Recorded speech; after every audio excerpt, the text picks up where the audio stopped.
Cooperation, public-private partnership, and technology transfer are important enough to warrant a full-day discussion each. But putting them together today was a very smart decision because it shows how interrelated and connected these concepts are when put into action. South-South cooperation and trilateral ventures are important complements to traditional bilateral and multilateral assistance. This operation can take many forms: financial assistance, loans, grants, assistance in kind, training, technology transfer. And just looking at the trade statistics will tell us why South-South cooperation is booming. China is now the largest export market for sub-Saharan Africa. In 2011, for example, China provided $430 million respectively in 2011. And Brazilian assistance is estimated to be at around $1 billion per year, supporting over 60 countries. These raw figures show that South-South cooperation is an increasingly pervasive phenomenon and one that has to be encouraged. Now, why is that? Because these can be very important vehicles for transferring technology. South-South public-private partnerships for the transfer of technology and innovation allow opportunities to improve the capacity of developing countries, and especially LDCs, to absorb and adopt technology and skills to meet their specific developmental needs. Further, South-South PPPs for the transfer of technology and innovation can be more cost-effective because technologies used by other developing countries are already an adapted version of the available technologies. Indeed, knowledge and technology flows from the north to countries of the south may bring in inappropriate technology or not result in significant technology transfers because of the large difference in the technology of the north and the ability of the south to absorb it. They may be relatively cheaper and more applicable given the comparable level of development, similar climatic conditions, and often geographical and cultural proximity. It may be therefore easier to adapt technologies used in emerging economies in LDCs. Now, how can we ensure that small and medium-sized enterprises, who make up more than 80% of the jobs in sub-Saharan Africa, serve as partners in these PPPs? First, PPP arrangements for the transfer of technology and innovation are increasingly targeting these SMEs, often linking together groups of SMEs. And there are three reasons for this. One, the first is that successful innovation in firms will increase the number of competitors, leading to improved performance in product markets and consequently job creation. Second, there's this general perception that SMEs face higher risk and uncertainty in technological innovation because of their more limited R&D portfolios and lack of resources such as information, human, and financial capital. Hence, pooling SMEs into some form of technology transfer or innovation incubator hubs is a smart way forward. The third is that with the growing prevalence of value chains and the opportunities that they provide to SMEs to specialize and enter and move up in these production networks, there's increased need and opportunities for the transfer of appropriate technology to raise the productive capacity of these SMEs to be able to meet the standards that are required. Hence, technology transfer and knowledge sharing becomes not an act of charity, but part of strengthening a company's production chain. There's a profit motive. And recipient countries, the LDCs, can play a very important part in retaining these technologies by working on improving the regulatory and the IP environment. And very briefly, Chair, before I hand the floor over to my colleague who has some actual experience in working with ITC and South-South cooperation, I just want to mention e-solutions. And this is where I think LDCs can truly leverage technology transfer with the South. Virtual marketplaces, cloud solutions, and e-payment solutions are all areas that the ITC is working on. And we are seeing real opportunities for SMEs to increase their productivity and decrease the cost and time of doing business through leapfrogging over processes that are already becoming obsolete. With the existing innovative spirit in LDCs, coupled with the transfer of appropriate technology through South-South cooperation programs, plus improvements in the regulatory environment, this could be an excellent opportunity for LDCs. And I want to conclude on one area that is very dear to my heart, which is sharing knowledge and innovative techniques amongst the LDCs and amongst the ACP. I'm from a small island developing state in the Caribbean, Barbados, and Barbados has much that it can share with the LDCs in the area of services and tourism. Benin has much to teach the Caribbean about cotton and textiles. Ethiopia has much to teach the ACP about leather. And the Pacific and the Caribbean have much to share with Africa on climate and environmental related technologies. So the opportunities for more South-South cooperation within the ACP and within LDCs is an unexplored and untapped framework for potential that I think we really should pay more attention to moving forward.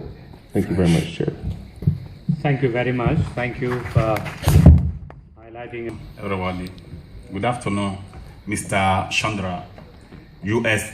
Secretary General. Good afternoon, Mr. ITC. I thank you to give me an opportunity to explain SNE sector from Benin, and I'm ready here to share the experience of cooperation South-South with the Vietnam party, especially as Asia. Thank you.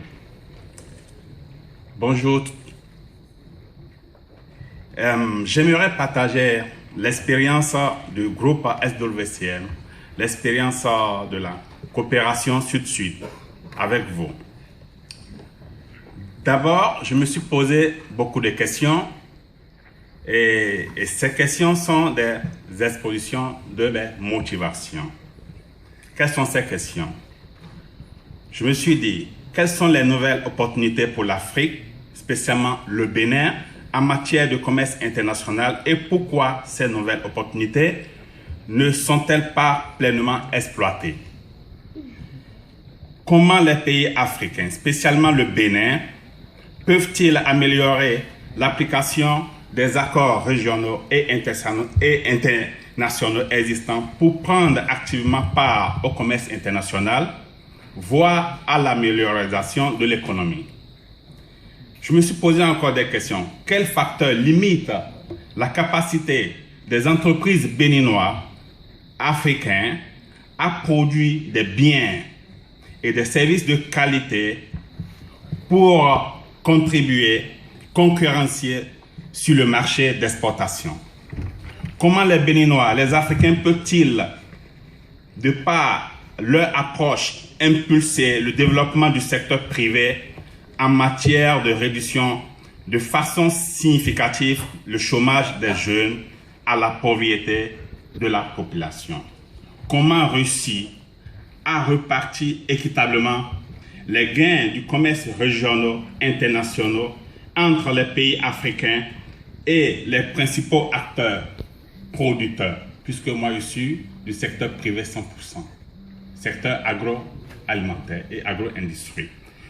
C'est pour ça, je disais, comment on peut partager ces gains avec ces acteurs principaux, producteurs, intermédiaires, commerçants, les banquiers, autres investisseurs et l'État en particulier.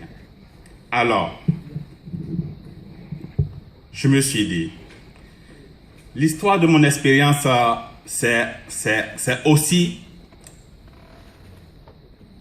les premières motivations de cette coopération sud-sud entre les partis béninois et vietnamiens a été marquée par la prise de la conscience des acteurs privés, du secteur privé et de ces deux pays en matière de contribution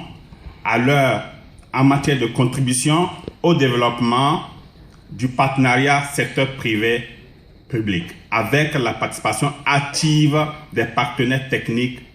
Mais pourquoi cette prise de conscience? Nous étions deux partenaires initiaux.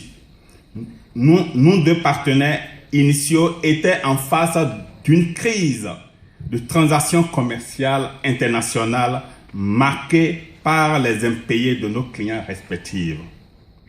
Dans nos recherches de solutions, nous nous sommes rencontrés et nous avons pu échanger nos expériences et mes aventures.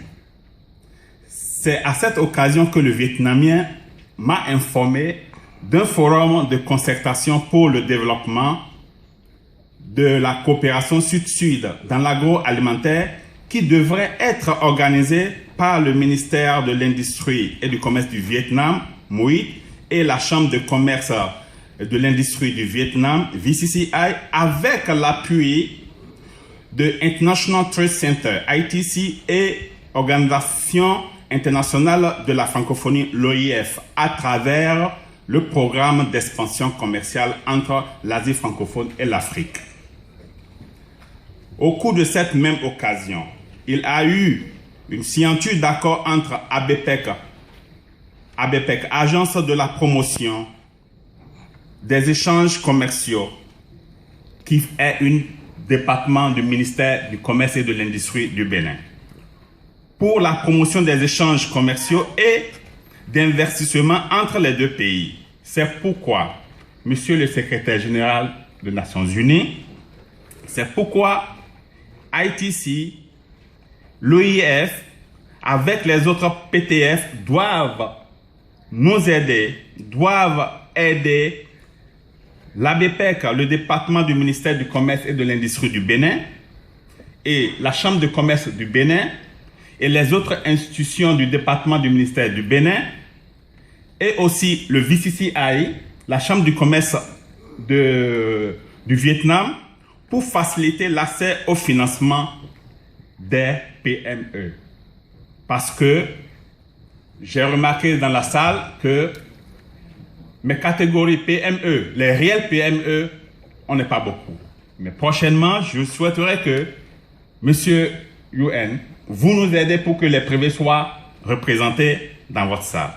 Alors, dans ce contexte, et au regard des défis de développement des deux pays, le Bénin et le Vietnam Joint Venture ont pris des engagements pour le développement et de partenariats sud-sud couvrant non seulement la sécurité des flux financiers, commerciaux, économiques et des investissements, mais aussi de partager des expériences de transfert de technologie, d'accès préférentiel du marché agroalimentaire. Ce partenariat PPP a progressé avec des nouvelles approches consistant à créer un pont d'échange entre de la richesse et du développement durable, et à une échelle à renforcer avec le gouvernement béninois des pays concernés et avec l'appui technique de l'OIF et l'autre partenaire technique et financier.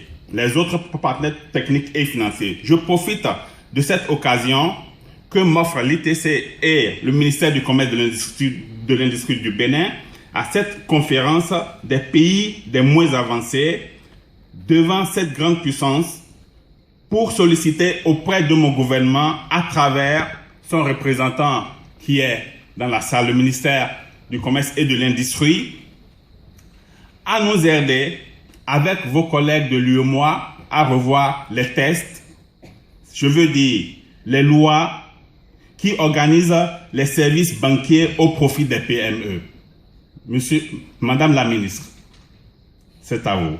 Les départements spécialisés de l'accompagnement de l'agro-industrie, c'est le lieu de remercier l'effort de la banque Ecobank qui est en train d'aménager actuellement un système et un département pour appuyer l'agro-industrie au Bénin. Les opportunités qui ont sorti de cette coopération sud-sud est que l'expérience de notre partenaire sud-sud avec l'accompagnement du ministère du Commerce et de l'ITC a fait participer à la fois de l'indépendant du Bénin pour cette année une forte délégation vietnamienne. Alors, comme le temps est limité, je vais sauter. C'est le moment de demander au secrétaire général de la Nations Unies de nous aider à communiquer, à sensibiliser les autres institutions internationales.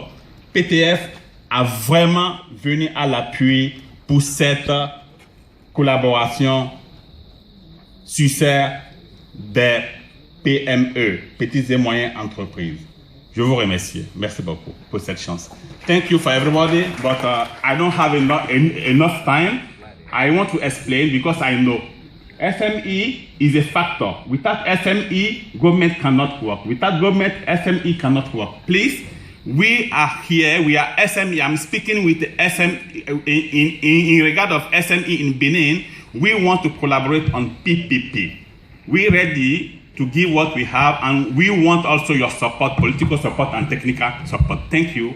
Thank you. Thank you very much. I know that I thank you for your enthusiasm, which is very important. That is what we are really looking at it. But I'm very sorry that we have a very limited time. We wish we could have more time to hear your experiences. But again, thank you, and we'll definitely look at your suggestions of further promoting collaboration with the SMEs and the related technical agencies and other agencies of the United Nations. Now, I would like to invite Ms. Olazobi Makinwa, Senior Program Officer, UN Global Compact. And 5 minutes.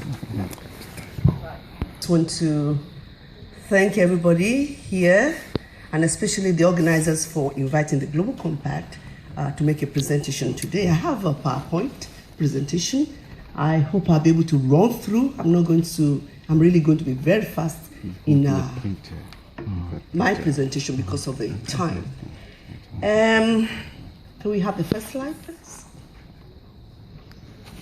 Okay, while you are sorting that out, I just want to refer to the Istanbul Program of Action, which says that least developed countries represent enormous potential for world economic growth, welfare, and prosperity, and that addressing the special development needs of LDCs will contribute to peace, prosperity, and sustainable development for all. Who is in charge of the first one? So, the Istanbul Program of Action therefore recognizes the many developmental needs of LDCs, including technology transfer. No country in the world can achieve development goals without technology transfer. We have seen all over the world that even countries with minimal or no natural resources have used technology capability to achieve development and global supremacy. Therefore, increasing demands for the acquisition, the adaptation, for the implementation of technology transfer that is safe and environmentally friendly, that is easily accessible, have increased the need for the private sector to meet this demand. There is a demand there, and therefore it requires the private sector to really come in and complement what government is doing.